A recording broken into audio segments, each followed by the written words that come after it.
Minutos antes de la tragedia. Y la camisa no para aquí, ¿cómo crees? Porque esa camisa de los tomarme la tatué, que son mis para siempre, saludos bien general.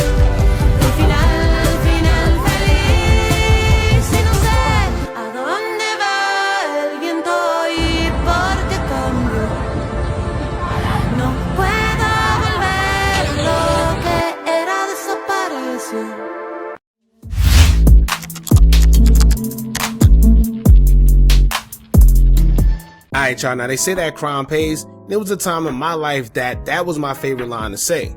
For me, it was like an excuse I used to comfort myself when it came to doing foolishness I knew I wasn't supposed to be doing in the street. Fast forward to now, do I still think that crime pays? Yes. However, it only pays temporarily. And I've come to the conclusion that the time you spend in the streets doing whatever it is you're doing never adds up to the time you spend in prison, or even worse, a grave. Let me break that down. See, most kingpins and high-level drug dealers, when we hear about their stories where they seem to have everything, it always ends the same way. They made millions of dollars, drove the best cars, lived in the biggest houses, had the finest women, wore the most expensive clothes, but as information pertaining to whatever crime they were involved in, we always hear that they did all that within just the span of 3, 4, or maybe 5 years before they were caught by the police. The next thing you know, these same guys are now hit with charges and facing time like 15 to 20 years, or sometimes even life in prison for their actions. Or you play so hard in the streets that aside from law enforcement, the streets actually caught up with you because of either past beef or just plain jealousy. And then you end up losing your life for life. And there's no amount of time of bowling that can replace you losing your life because it's simply not worth it. Now with that being said, this brings us to our latest story on a Mexican businessman who was also believed to not only be a successful businessman, but it's said that he may have been dabbling into the streets or something involving the cartel, and this may have been what led up to him and his daughter and bodyguard being shot multiple times in his Lamborghini SUV, resulting in them all losing their lives after being ambushed. Another lesson this teaches us is not have one foot in and one foot out. It may work for some, and you do have people that actually get away with being in the streets and being legit, but for the most part, they all have the same endings, where I'm sure at that point the individual wish he or she would have just lived their life legit and kept it like that. As I always say, when you play both sides of the fence, usually that fence break, and then at that point, it's nothing you could do about it. So we're going to get into who this Mexican businessman was, who was accused of also dabbling into cartel business, and explain what may have led up to him losing his life, along with just his 16-year-old daughter and bodyguard. In the meantime, make sure you hit that thumbs up button so we can get this video into the algorithm, and if you're not subscribed to the platform already, make sure you do so now. Let's get into it.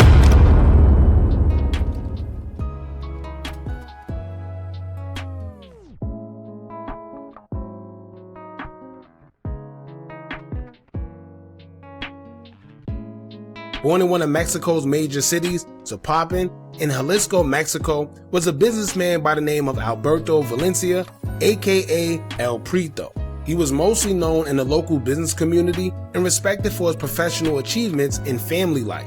One of those achievements happened to be building a reputation as a successful entrepreneur in Jalisco, making himself a wholesale merchant and founder of Transportes Odal, a logistics company certified under the U.S. CTPAT standard.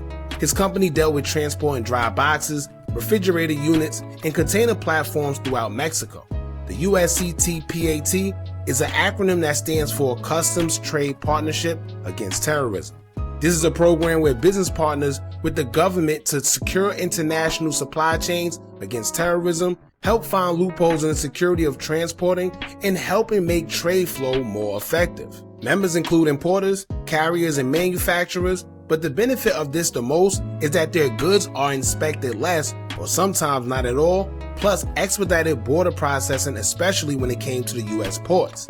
Now from that alone, I think that should already tell y'all why his business is so lucrative in a company where the cartel run wild with drug trafficking into the US and always trying to figure out new ways to get it into the US.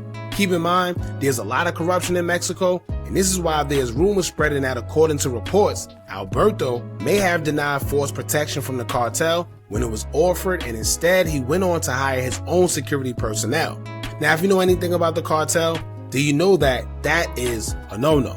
However, I'm assuming that Alberto felt strong in denying the cartel, assuming that if he got his own security, he should be safe, right? Well, we'll get back to that, because on December 29th, 2025, at around 10:20 a.m., Alberto was traveling in his Lamborghini Urus, led by a convoy with his 16-year-old daughter inside and private security personnel, where some were even identified to be ex-military men. That's when it said that around 30 armed assailants who utilized large vehicles, including an abandoned GMC Yukon that was used to block the convoy in, got out of the vehicles and began shooting.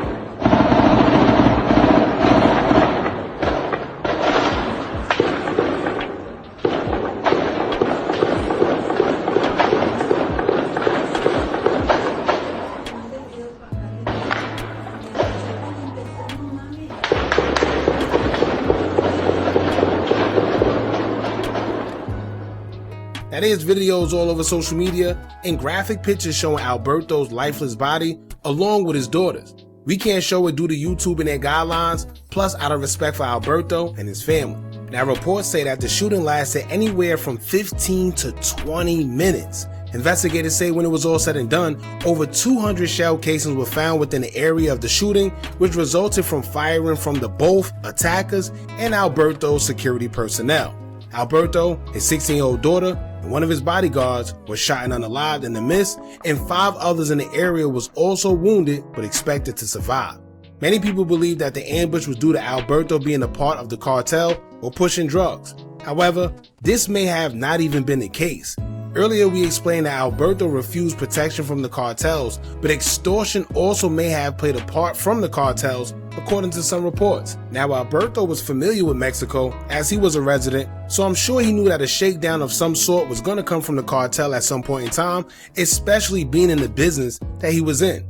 And as we know, they say when the cartel approaches you, you basically only have one choice, which should be yes or else. Aside from extortion and bribery, it's said that Alberto may have been caught up in his own scandals as well.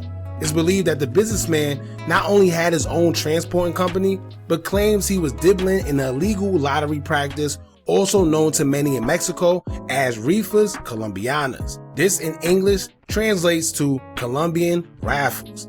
Now, the rifas colombianas are illegal lotteries operated by networks predominantly made up of Colombian nationals collaborating with local actors at the Mercado de Abastos. Merchants are coerced into buying raffle tickets, typically costing around 20 pesos, which function as extortion payments or protection fees. Now, according to reports, the raffles have been documented since 2021 and have exploited merchants, forcing them to purchase them, and threats of violence was enforced whenever you didn't comply. Basically, like the modern day mafia. The promised prizes range from cash, cars, and appliances, which aren't always awarded, but they're only occasionally given out for the operation to maintain interest amongst merchants. Now, it's believed that one or two things led to the assassination of Alberto. He was either in charge of holding his own portion of these lotteries, or he was being extorted and failed to comply. Either way, he lost his life along with his daughter in a brazen daytime attack, which just goes to show how violent Mexico could be, no matter who you are and how successful you become. Rest in peace to Alberto, his daughter, and security. Y'all jump in the comments, let me know what y'all think about this. Don't forget to like, comment, share, and subscribe. Hit that bell so you're notified every time we drop new content. And remember, as long as you keep on watching, I'ma keep on dropping. And I'm out.